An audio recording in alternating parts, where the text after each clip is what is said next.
നമുക്ക് ഈ തേങ്ങാപ്പാൽ ഇതിലേക്കൊന്ന് അരിച്ചെടുക്കാം.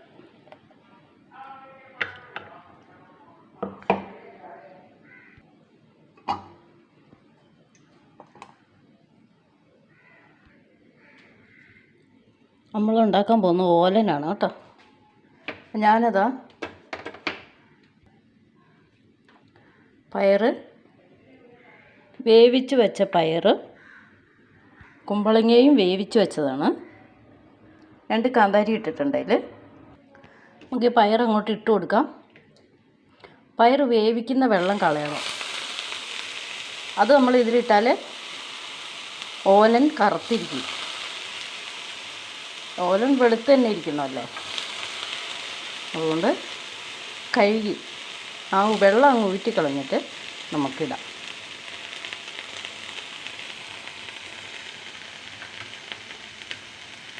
ഇനി നമുക്ക് കുമ്പളങ്ങ വേവിച്ച് വെച്ചും കൂടി ഇടാം. തീയൊക്കെ കുറച്ച് വെച്ചേക്കും കേട്ടോ.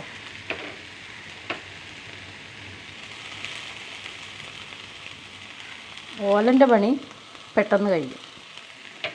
പെട്ടെന്നുള്ളൊരു കറിയാണ് ഓലൻ. ഇത് രണ്ടും വേവിച്ചാൽ പിന്നെ തേങ്ങാപ്പാൽ പിഴിഞ്ഞ് ഒഴിച്ചാൽ മതി. വേറെ ഒന്നുമില്ല. പച്ച വെളിച്ചെണ്ണ ഒഴിക്കണം, കറിവേപ്പില ഇടണം. ഞാനൊരു ഭംഗിക്ക് വേണ്ടിയിട്ട് ഒരു 2 പച്ചമുളകിൻ്റെ പച്ചമുളകല്ല, ചുവന്ന മുളക് അരി കളഞ്ഞതാണ്.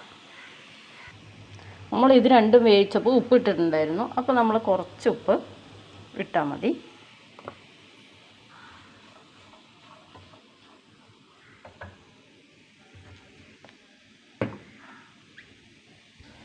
ഇത് നമ്മൾ പിഴിഞ്ഞ് വെച്ച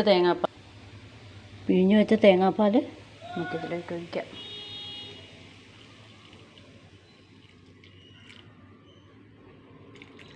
സിമ്പിൾ കറിയാണ്, പെട്ടെന്നാവും കേട്ടോ. അത് വേഗം ആകുന്ന കറിയാണ്. ഇത് രണ്ടും വേവിക്കേണ്ട ഒരു താമസമുള്ളൂ. അത് കഴിഞ്ഞാൽ വേഗമായി.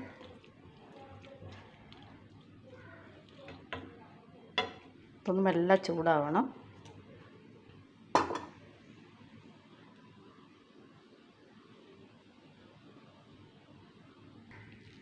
നമുക്ക് കൈയും കൊണ്ട് ഞവടിയിട്ട് ഇച്ചിരി കരിവേപ്പില ഇടാം. ഇങ്ങനെ ഞവടി ഇടണം. ഉണ്ടോ? ഞവടിയിട്ട് കറിവേപ്പില ഇട്ടു.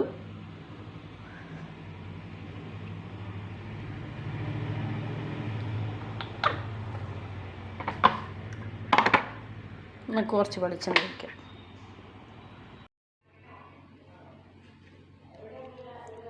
നല്ല സൂപ്പറായിട്ടുണ്ട് കേട്ടോ. പച്ച വെളിച്ചെണ്ണ ഒഴിച്ചു, കറിവേപ്പില ഞവടി ഇട്ടു,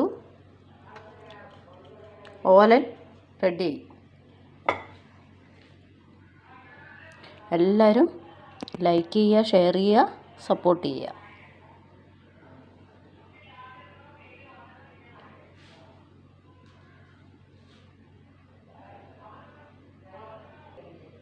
ഇനി അടുത്തൊരു വീഡിയോ കാണാവേ. ബൈ.